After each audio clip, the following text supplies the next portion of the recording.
welcome to the TV Regent, my beloved TV men. Yes, I'm gonna make that a thing now, so say what you want, okay? Now, we might not love all the X-Men films, I'm looking at you here, X-Men Origins, but we do have soft spots for a lot of characters. Wolverine, Professor X, even Magneto have become cherished names that get a lot of love from fans of the franchise. However, do we really remember how this continuity-plagued journey started all the way back in the year 2000? Yep, that's right, 21 freaking years ago. I mean, I'm officially old enough to become a grandpa now. Okay, that might be a little bit dramatic, but you can get the point, right? Yep. So today, in honor of the franchise and my deteriorating life, I'm going to discuss the top 10 scenes from the OG X-Men movie. A quick reminder before we dive into some nostalgia, like, share, and subscribe to stay updated on new uploads. You also have the option to subscribe to my Patreon and membership programs for exclusive access to some bonus content. Alright then, let the memories begin.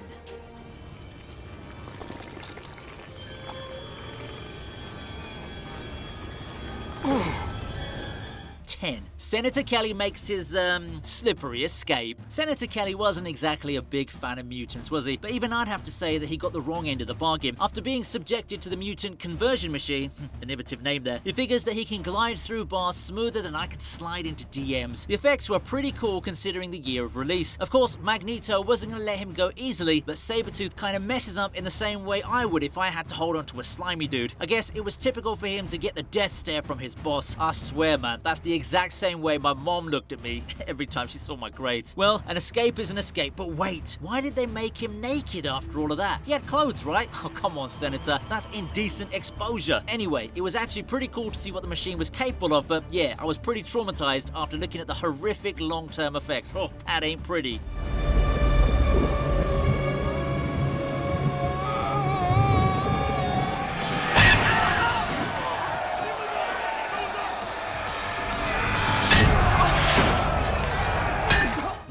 Wolverine's epic introduction. You know, Hugh Jackman wasn't a very popular name back when this movie released. Hell, he wasn't even the first choice to play the character, but oh boy, are we glad things turned out the way they did. The first glimpse we get of him was so well crafted because it's not like he's mindlessly clawing away at the bad guys. No, we get to see his persona shine through in a boxing match. It doesn't really look too exciting. I mean, a guy's just getting smacked by this huge dude. That's kind of me like during my high school days. But when we see good old Logan bitch slap his opponent to the ground, we know that you're not going to be able to mess around with this guy. I also gotta say that it was genius to show the crowd booing him for his victory. It perfectly sets up our perception of this character as the perfect anti-hero.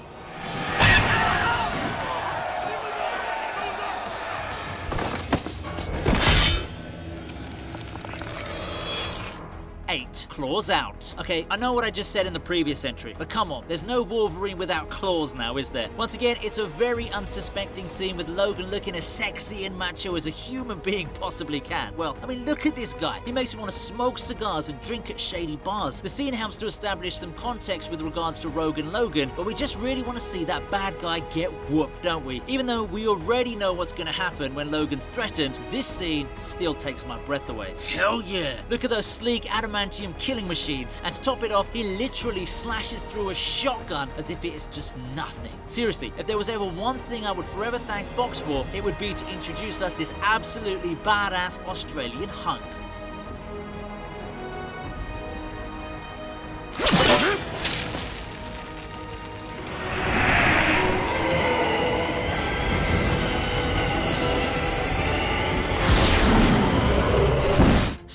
Storm and Cyclops come to the rescue. I gotta admit, I think they really did Logan dirty with this one. The scene starts with us thinking that Wolverine's gonna be the one rescuing Rogue because, well, the claws and the healing and all of that, right? We're also excited to see Sabretooth make an entry. These guys are known rivals from the comics, so of course we want to see an epic fight. But instead of that, we just see the legendary Wolverine getting smacked around by a tree and then he passes out. Yeah, they only made him stronger after he became popular. But we get our redemption when we get that entrance from Cyclops and freaking Storm. Halle Berry for the win. We get to see both characters flex their powers, and while Cyclops' laser beam may not look so good in 2021, it was definitely the shit back then. What follows is a basic rescue scene, but the introduction of these two lead characters really sets it apart.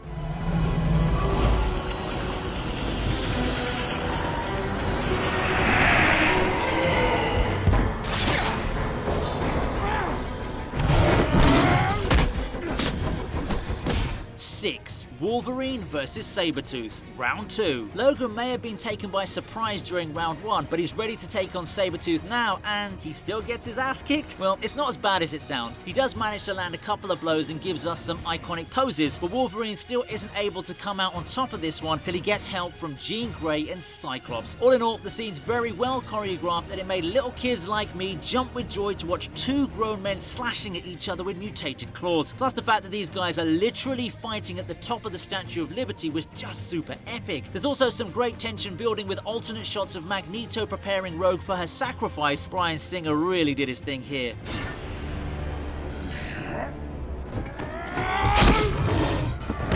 You know, people like you are the reason I was afraid to go to school as a child.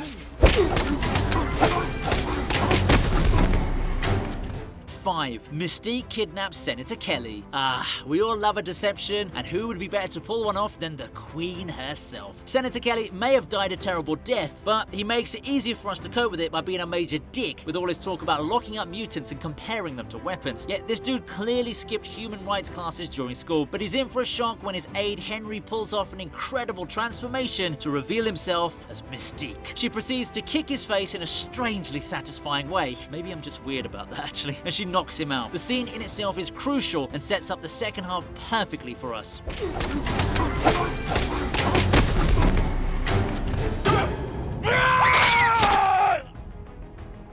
4. Wolverine attacks Rogue by accident. It doesn't matter how tough you are, even the best of us can crack under the weight of past trauma. Just ask me. Logan may be the epitome of cool and badass, but he's also got a troubled past, and we get to see some glimpses of what troubles him when he experiences a pretty messed up nightmare about how he was experimented upon. I still kind of question Rogue for checking up on him like that. Maybe she couldn't resist all that charm, right? Well, it doesn't end or start well for her because Logan instinctively stabs her upon waking up, but luckily she drains his life force and uses his healing powers to recover from her injuries. Now, I'm not gonna lie, they almost had me there till Rogue manages to heal herself. Logan, on the other hand, though, well, he passes out again, but it's nice to see him ask Charles if she's alright after he regains consciousness.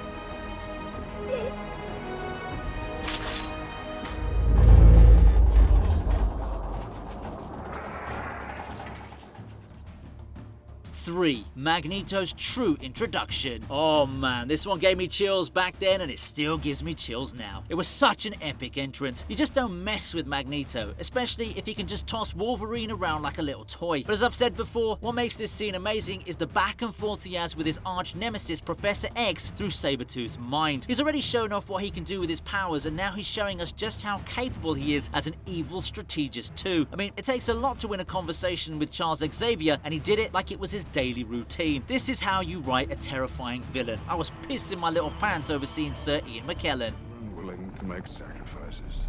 That's what makes you weak.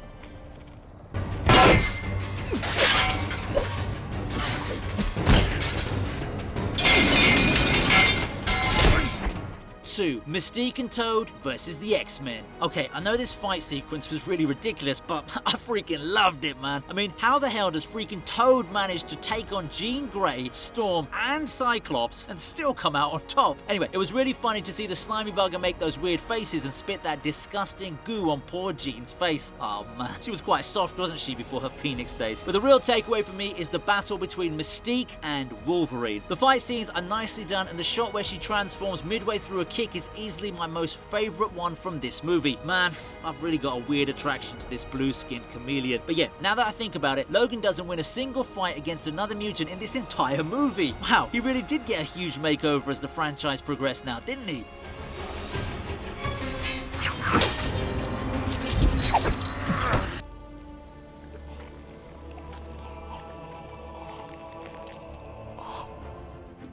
The ultimate sacrifice. Yes, my top scene is the one that made me the most emotional. Yeah, sure, Cyclops takes his shot and Wolverine destroys Magneto's poorly named machine to save the day, but Rogue doesn't look like she's gonna make it. And that's when it happens. Logan sacrifices himself to let her absorb his healing powers while he almost succumbs to his own injuries. Damn, that shit hits me straight in the feels. It's just so powerful to see this rough and tough macho man express so much vulnerability and selflessness in his actions. That's what makes Wolverine Wolverine my favorite character. I mean, yeah, the powers help too, but it's stuff like that that makes me shed tears. My stupid ass almost believed that he was dead too, but clearly I wasn't aware of the new wave of superhero movies that had just been birthed with this epic finale. And there you have it. These were my top 10 scenes from the first X-Men movie. I'm sure you may have wanted to see a couple of other scenes in there too, so let me know your picks in the comments. Of course, if your taste is as great as mine, then like, share, and subscribe for future uploads. Once again, you can catch some exclusive content by signing up for my Patreon and membership programs. Take care, and I'll see you soon.